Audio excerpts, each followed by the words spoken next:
মাদক বিরোধী অভিযানে ফের সাফল্য পেল ধলাই থানার পুলিশ। গভীর রাতে রাজঘাট গ্রামে অভিযান চালিয়ে বিপুল পরিমাণ হেরোইন উদ্ধার।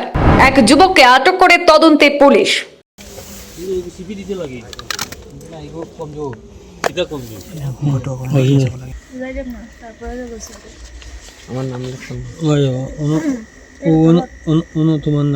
পুলিশ সূত্রে জানা গেছে, অভিযানের সময় 12টি সাবানের বাক্স উদ্ধার করা হয়, যার প্রতিটিতেই হেরোইন ছিল।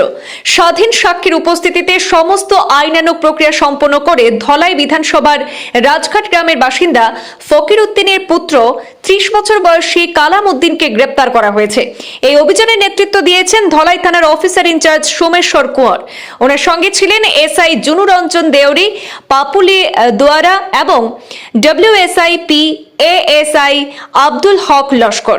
পুলিশের প্রাথমিক তদন্তে ধারণা করা হচ্ছে যে উদ্ধার করা মাদকদ্রব্য একটি বৃহৎ চক্রের সঙ্গে যুক্ত থাকতে পারে। ইতিমধ্যে NDPS আইনে মামলা রুজু করে সামনে ও পেছনের যোগসূত্র খতিয়ে দেখা হচ্ছে। উল্লেখ্য, বরাক উপত্যকার বিভিন্ন এলাকার সাম্প্রতিক সময়ে একাধিক মাদক সংক্রান্ত ঘটনায় পুলিশের অভিযান চলেছে। কর্তৃপক্ষ জানিয়েছে, অবৈধ মাদক পাচার রুখতে নজরদারি আরও জোরদার করা হয়েছে। পুলিশের পাশাপাশি বিভিন্ন সামাজিক সংগঠন এবং স্থানীয় উদ্যোগের মাধ্যমে সেখানে জনসচেতনতা বাড়ানোর উপর গুরুত্ব দেওয়া হচ্ছে। সমাজের সর্বস্তরে মানুষের সম্মিলিত সহযোগিতায় মাদক বিরোধী প্রচেষ্টা আরও কার্যকর হবে বলে মত প্রকাশ করেছেন সংশ্লিষ্টরা।